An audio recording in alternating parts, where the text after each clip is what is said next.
Alright, y'all, so I made a slide deck and I want to talk today about formulas that kind of exemplify a lot about how you can think differently in Notion to like more robust formulas. So let's get right into it.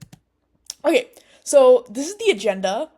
Hopefully I can do this every week if I run into as many formulas, but first thing I'm going to do is show you guys the problem that I was intending to solve with this formula, and then why I was struggling with the solution, and then I'm going to, just for you, actively struggle on screen. And then finally, I'm going to show you guys the actual solution, or like the better version of the solution that actually optimizes how the formula works. Okay, so let's get into it.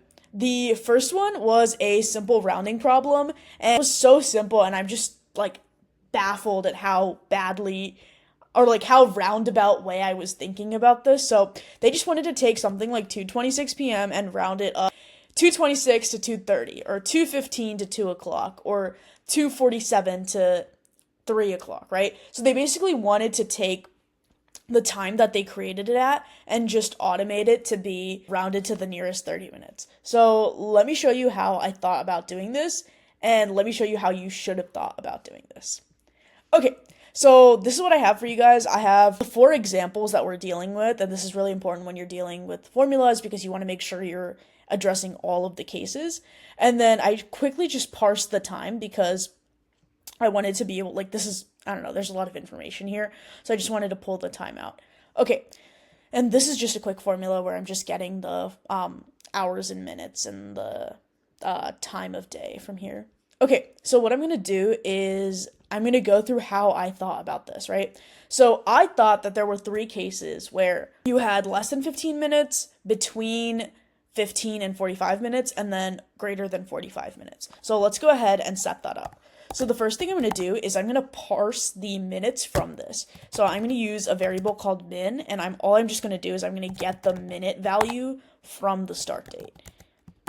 Okay, so if we check what that looks like, it's just going to look like that, right? Then what I wanted to do is I wanted to use the parse date formula to recreate when it was 30 minutes. So like I kind of wanted to take the time and recreate it with just the value 30 minutes. So for example, something like this, where you have parse date, and I'm going to go ahead and format the date first, right? So I'm formatting the date like this, and I'm going to format it in the way the parse date takes it, which is going to be right here, like this exact thing right here. But there's a T in the middle somewhere, so I'm just going to do YYYYMMDD, and it's T, I think, and then HH. And then instead of MM, I wanted to do 30. And let's see what that looks like. Okay, so that looks like this mess right here. And then if I parse this, it's just gonna reply with, okay, so we have June 20th, 2024 at 1:26, so I wanted to just turn it into 30 minutes. And this is for the case where, let's do a big if statement. So if min is less or greater than 15 and it's less than 45. So that's like right in that 30-minute mark, we want to do this. Obviously, I now know that this can be optimized a little bit, and I think one of these is for the let. So I'm just going to leave that out there, and then I'm going to go ahead down here, and I'm going to do the next two. So this is for this, and then the other two cases that we have is if it's less than 15, and do something, and then blah, blah, blah, comma, and then if it's not less than 15, so it would be greater than 45, then do something else, right? Okay, so if the minute was less than 15, I was just going to subtract the date, and I was going to use date subtract minutes, and I was just going to do start date, and then all we need to do is like subtract how many ever minutes it is. So if it's like, if min is 9, then we just need to subtract 9 minutes, right? So I was going to do min and then minutes. So that should work. And then the same thing, what I was thinking, if min was greater than, I'm going to do a comment right here. Yeah, okay.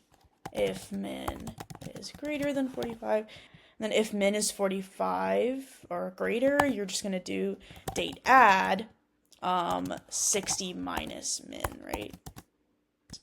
Yeah, so if it's like 51, you would add 9 minutes to it.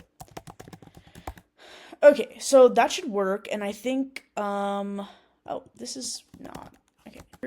Okay, so what this does, it just, forces it to be 30 minutes if it's within that 30-minute range, like halfway, and then if it's less than 15, it just subtracts the value, and if it's greater than 45, it just adds the value, right?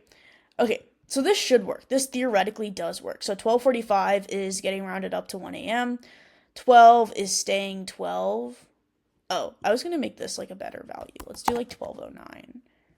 Okay, yeah. 12:09 is staying 12, or going down to 12. 2:30, let's do like 2:36 is getting rounded down, and then 1:26 is also getting rounded up to the 30-minute mark. So this works, right? Now, what I didn't realize was that this like subtraction principle could just be applied to everything. So let's go ahead and write that formula and go over like why what I did was kind of convoluted and kind of dumb, honestly. It's actually so simple, and it just blows my mind that not even blows my mind. So first, let's do the same thing, right? Get that min value from our date, right? Right? And then what we're going to do is we are going to just like simple sim. I'm just going to subtract the minutes from it. So it's just going to be stripped, right? We're going to subtract min from start, min, and we're going to subtract that many minutes. So sim looks like this. It's just going to be that plain value without the minutes. And then we already know what min looks like, right? Yeah, that's better. Okay, so this is what sim is, right? And then all you have to do is if min is great, same thing we did earlier, greater than 15, you just go ahead and add 30. So date add sim 30 minutes. So it's we don't have to deal with the parse date bullshit. It's like basically what I'm trying to get at, right? Okay, we should be done. Okay, so this does the same thing, right? 2:30, 2:30, 12, 12, 1, 1. But I just don't understand why my brain didn't default to this. And we can make this even faster by setting another property. If min is less than 15, it's 0 minutes. If it's greater than 45, it's 60 minutes. And then if it's between these two values, it's just 30 minutes. And then all we're going to do is, since this is also inside the lets, we are going to pull the formula out here. We're just going to do date add to start, or to sim actually. And we're just going to add admin and then minute. But yeah, so this is formulas. Obviously, this one was just like a tiny thing that I didn't realize, and writing formulas like this obviously makes me more acclimatized to thinking about formulas in a specific way.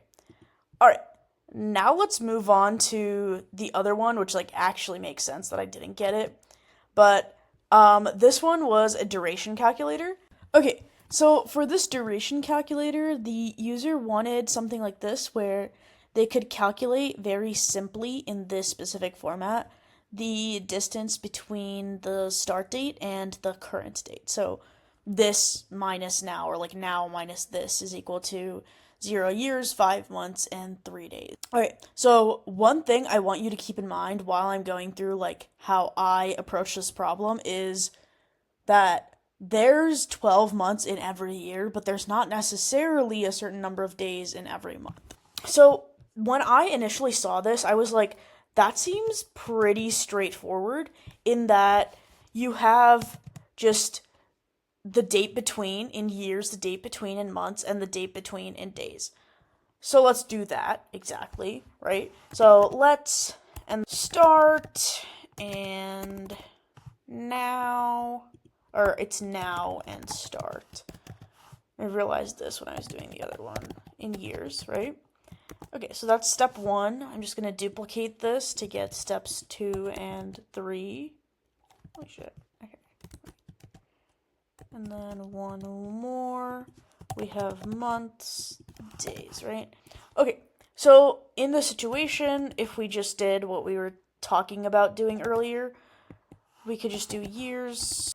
Oh, whoopsie. 0 years. And then we continue with our months plus M. And then we continue with our days plus D. All right, so theoretically this should work.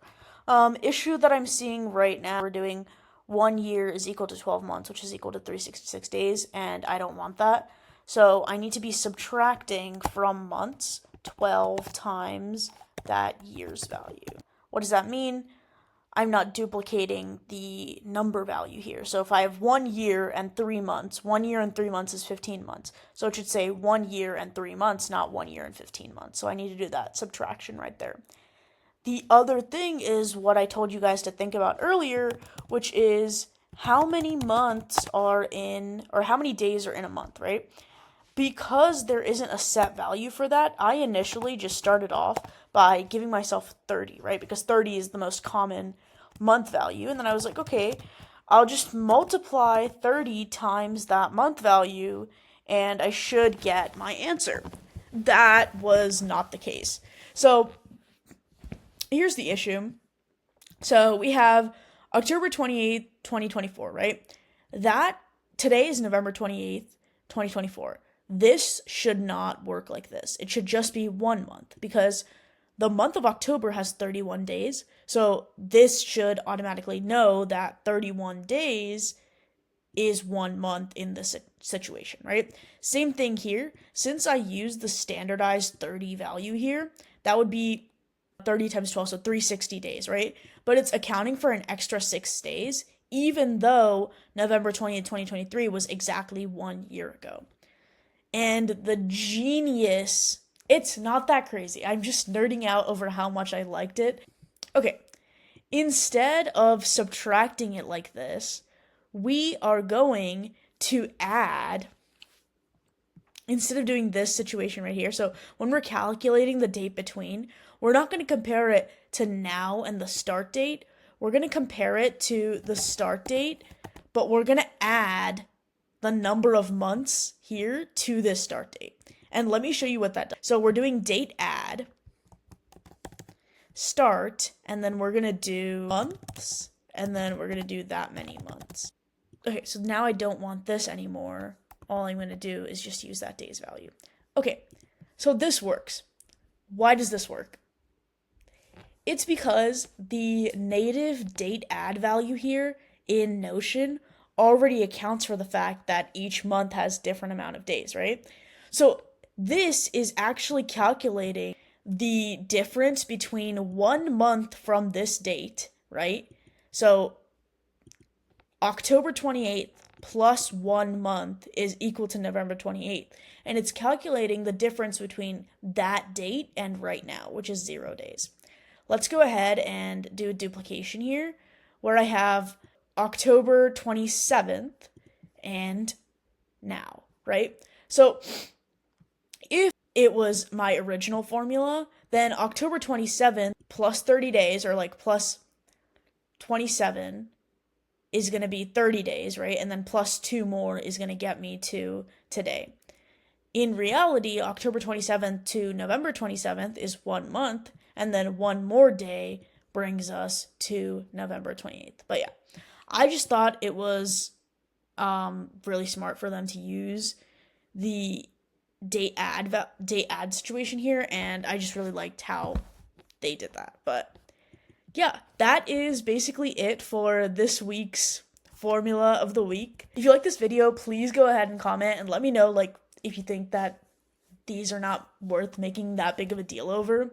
And I'll also have better formulas for you next week, maybe. But yeah, let me know if these amazed you at all, how people solve these problems, and drop a subscribe if you're interested in seeing more content like this and just going through the ways different people went and solved formulas.